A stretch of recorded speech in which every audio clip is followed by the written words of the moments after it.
Assalamualaikum, selamat sejahtera. Okey, continue apa apa ni last part of apa dalam bab transformer ni, three phase transformer. Okey, introduction.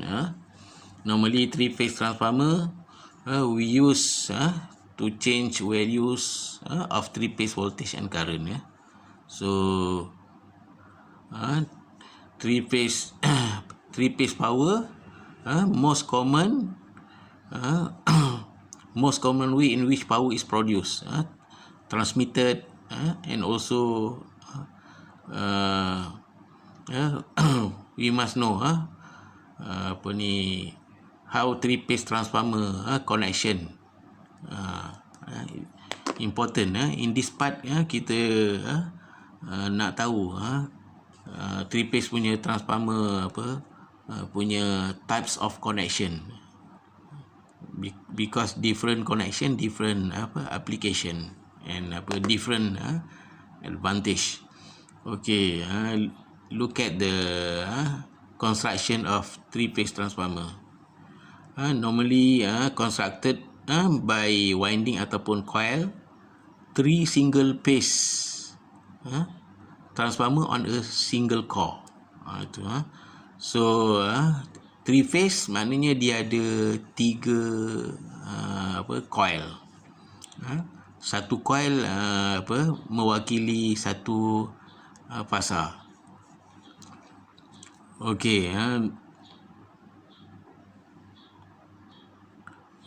transformer, three phase transformer kan, dia ada container.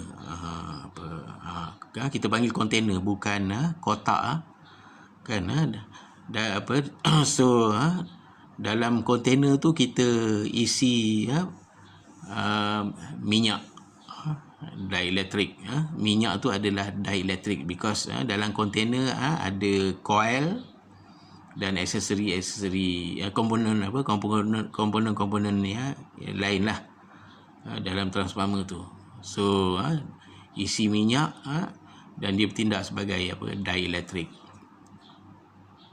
So dielectric tu dia dielectric oil dia perform several functions.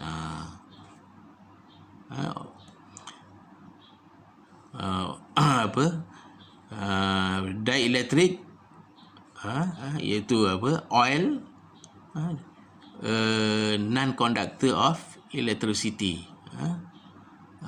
Tujuan dia untuk provides electrical insulation between winding and the case. Casing, saya sebut container. Tapi three phase transformer ni saya di besar Contoh three phase transformer dekat mana-mana taman perumahan ataupun dekat mana-mana permulaan kampung, TNB letak transformer dan berpagar itu actually adalah transformer dan awak pun boleh nampak saiz dia besar.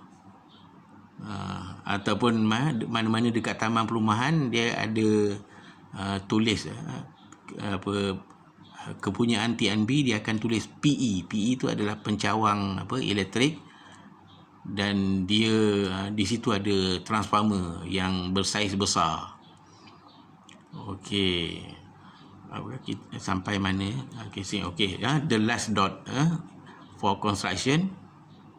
Okey, it is also used to help provide cooling and to prevent the information of moisture. One of the function of the dielectric oil tadi ni, prevent formation of moisture which can deteriorate the winding ataupun coil insulation. Of course lah, because coil tu adalah copper. Kalau without dielectric oil tu lama-lama copper tu akan ada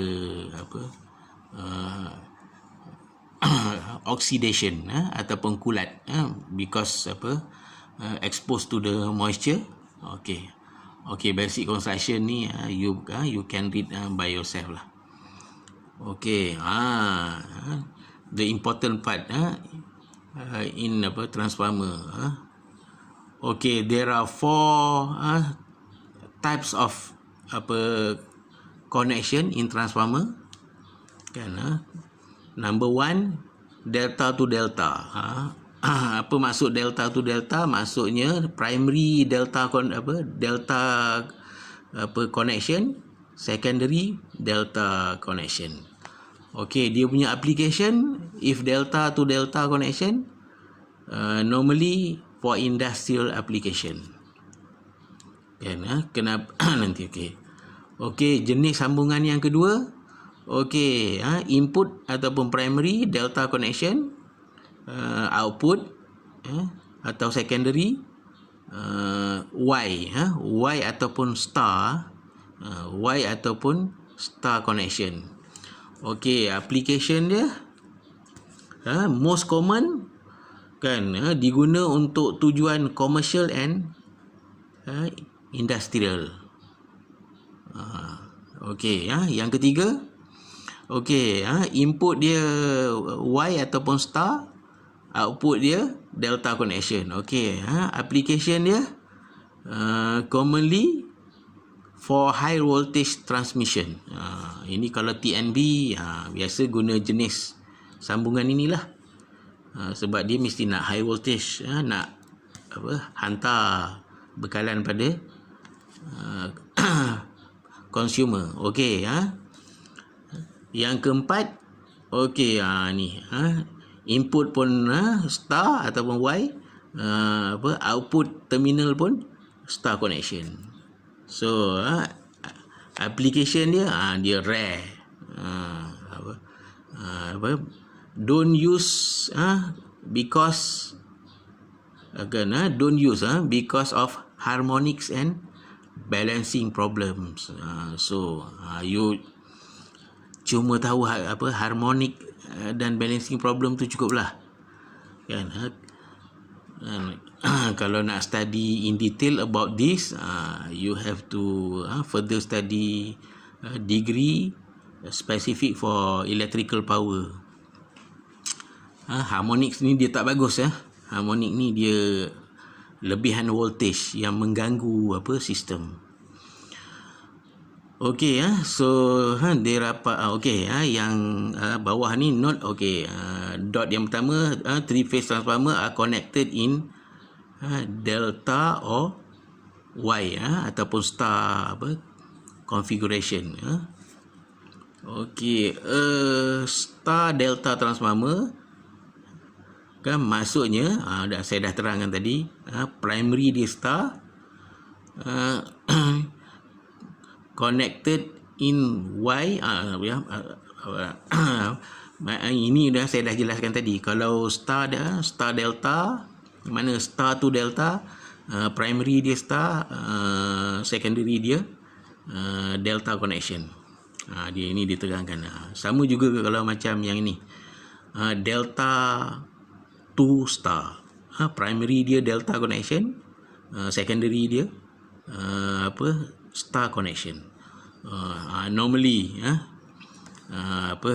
kita in this part kita banyak fokus pada star delta dan delta star, iaitu jenis yang mana, jenis connection nombor 2 dan nombor delta to star, star to delta, nombor 2 dan nombor 3. Sebab dia commonly untuk commercial and industrial, for delta to star, and juga yang nombor 3 star to delta, commonly for high voltage transmission. Ini kebanyakannya power company suka guna ni lah. Okey, kita stop dulu, nanti kita sambung klip yang kedua.